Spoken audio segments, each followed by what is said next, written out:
Hello. It's the Jay and Ben show and we're in the office. Hey there guys, welcome to the Jay and Ben McInnes Marketing Minute. Hey? No.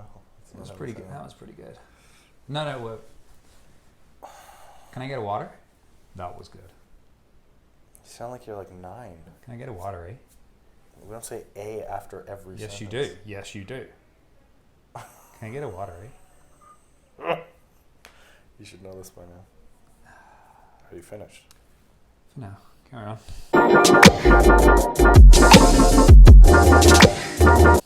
Good afternoon. It's Friday. It's the Friday? It's Friday. It's not Thursday. We're supposed to have these on Thursday. I apologize. My fault. I'm going to take the blame for this one for once. And it's going to go up today. What are we talking about? It's a cluster. We are talking about multiple offers. If you watched last week, you would have heard us say that we're going to talk about multiple offers this week. And we are true to that promise. And we are talking about multiple offers and how to navigate multiple offers as today's market just seems rife with them. And by navigate, we mean be successful and win. So, okay, disclaimer here. Disclaimer.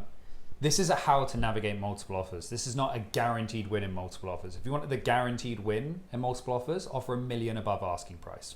There's your guaranteed win. It's a little excessive, but yes. But it's how to successfully navigate in multiple offers, because I think a lot of people panic. Do you have something to say? A lot of people do panic. Please continue. A lot of people panic. They don't really know where to start. They kind of think about throwing a number. Why that number? Where do you get a base from? And although there is a certain bit of guesstimate work, you like that word? It's no guesstimate work to it, but anyway. There's an element of process and structure that you can go through in order to get you there more safely, strategically, and successfully. As nobody wants that buyer's remorse when you've paid $200,000 above what you really should have or could have paid, and now you're there. Okay. Numero uno. Yes. Point 1, Jay. Point 1. I'm going to put point 1 as the comps. Yep. Use the comps. Do not use the asking price. Yes, correct. There are plenty of, I won't say agents, plenty of agent-seller decisions which can very well price a property below the clear and assumed market value of itself based on the comparables. They're doing this to generate Multiple offers. Thank you.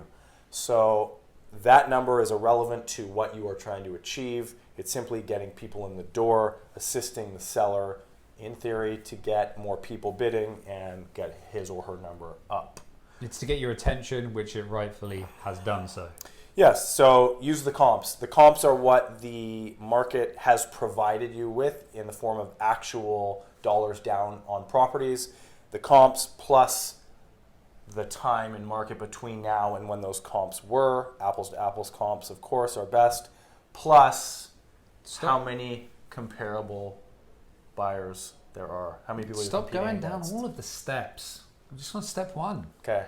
The comps. The comps. To summarize what Jay has said in a massively long and windy way, again, don't look at the asking price. Look at the comparables that have sold within the last 3 months, say. And if everything is comparable to that property, and it's the comparables show a property value of 1.6 million, but it's listed at 1.4 million, guess what? It's not worth 1.4 million and it's not selling for 1.4 million. It's going closer to that 1.6 million. Then you need to adjust in step 2. You want to step the whole thing. Yeah, well, we're going to step the whole thing. You need to follow a process. Step 2 is adjust for the way the market is moved. So as of right now, the market has steadily been averaging upwards over the months. So if you look at those comparables and... Really? Who could this possibly be? Nemo. Hang up the phone. I will be killed for that when she watches this. Adjust for where the market has gone. So if those comparables all sold 3 months ago, then you know 3 months ago That's what the property was worth, and it's been moving upwards ever since. Then the third rule, which is a bit about the guessing work, is how many people have you seen at the open house? There's how many people you've seen at the open house. There's traffic. You can always call the agent to find out what their traffic has been like as well, which you have to take with a grain of salt because we're each playing on one side of the fence, realistically against each other. Not that any agent will lie, just that you want to take these pieces of information with a grain of salt. So the more people, I mean, if there is an open house and you see an array of shoes outside the front because there's so many people going through, they're not accepting offers until the following Monday at 6 p.m. That's a common one.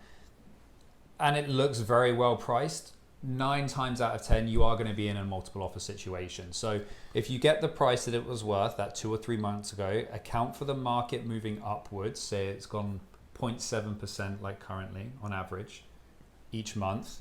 Then you know where you're kind of basing your figure.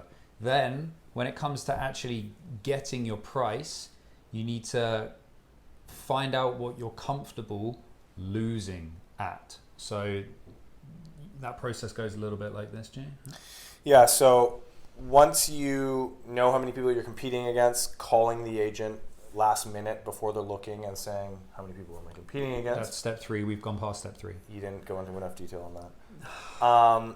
Then it's, yes, if you are going to say, these are the comps, build the case that we've just gone through and say, my number is 1.5. Okay, are you willing to be happy you lost if it sells for 1.51? Mm-hmm. No, I'd be mad. 1.55. No, I'd still be mad. And so on and so forth until you get to that final number that you're actually comfortable with. The problem with multiples is you lose the leverage of negotiation, so you have to put best foot forward. Because you don't know whether the agent's going to come back to everyone and say, okay, give us your best prices now, or whether they're just going to take the best offer straight off the bat, and it's completely down to them, and it could be different every single time.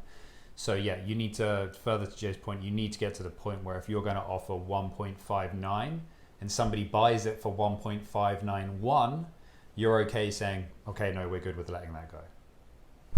And again, you really need to think about this number because, like Ben said, a lot of people think, well, common sense is that if there's 3 that are close, they're going to come back to us.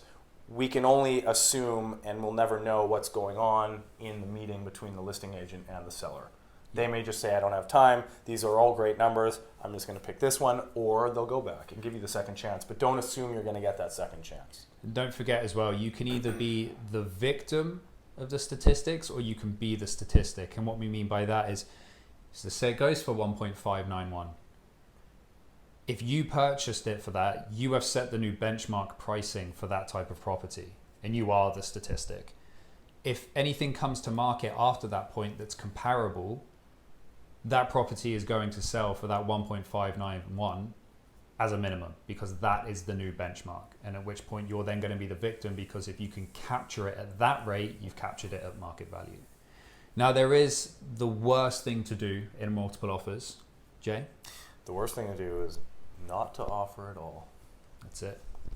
And I think a lot of people don't really understand this. Not offering at all actually costs you money. Because again, going back to being the statistic or being a victim of the statistic, if you offer, you actually have a chance. Just because somebody says they're accepting multiple offers does not mean that they're always going to get them. And True. You don't know everyone else's story, so you don't know what everyone else is going to offer. You may think that your offer is okay, but everyone else's offer may be slightly below. So never fear it, because if you fear it, you're never going to go in and you're never actually going to buy anything, and you're just going to keep being the victim because the prices are going to keep going like this as they are currently. And if you're always fearing it, you're never actually going to try and slot in here, slot in here, slot in here to win. So if you are someone who cannot get over that, can't go through that process, you're too nervous, as a very, very, very last resort, we just recommend, if you were going to offer a price and you were the only person offering, what would it be? If it's reasonable, throw that number in. I mean, if it's worth 1.5, you can see it's worth 1.7 and you want to throw in like 1.4. Okay, don't waste your own time, but throw it in if it's reasonable, because again, you never know. And then at least you can kind of get a bit of the flavor for how not scary multiple offers really are. Yeah, and it can be very daunting, but if you go in with, of course, an agent who's experienced with this and can structure your offer as ideally in the seller's eyes as they can, while still protecting what is important to you by way of subjects and all that, pre-inspections, that's a whole other thing, and getting the offer as clean and straightforward as possible. I called on a place yesterday and they were expecting offers on Monday and they got nothing. So if we were looking a week ago and we chose to offer that day, obviously the seller has to accept, but we would have won by putting a market value offer in, even though it was very scary coming up to it because they were trying to position themselves in multiples and they just didn't get it. That's it. And then as a final point, Jay briefly touched on it there, is how can you boost your offer? So maybe not necessarily price, but call the agent. What's their preferred closing dates? Can you match those dates? If you viewed it a few days in advance, can you get an inspection done called a pre-inspection beforehand, so that when it actually comes time to writing and submitting that offer, the less subjects you can put on there and the closer you can get to subject free, of course making sure you look after your own priorities, the better chance you're going to stand as well. That's just kind of like the cherry on top. Yeah, go through all the, if it's strata, go through all the strata documents first. Make sure you're comfortable with them. Like Ben said, a big one is dates. A lot of people, if they're selling, they need to buy, they've possibly already purchased. So there could very well be ideal dates that work for them, and if you're flexible, that's something that will definitely be appealing to them. We always think that the dollar value is the most, and a lot of the time it is the most important. But there's a lot of more moving parts in an offer that we can lean on to get your offer accepted and also looking just as beneficial. And that's it. I think that wraps us up for this week, guys. Thank you for joining us. There's a lot more behind each of these points. I'm not allowed to go into the detail I want without hearing it from him, but throw questions forward below, because there's a lot of aspects about multiple offers that go on and that I'm sure you have further questions on, because that was very Cole's notes. I've been saluting for 15 seconds. See you next week, guys. Thanks, bye.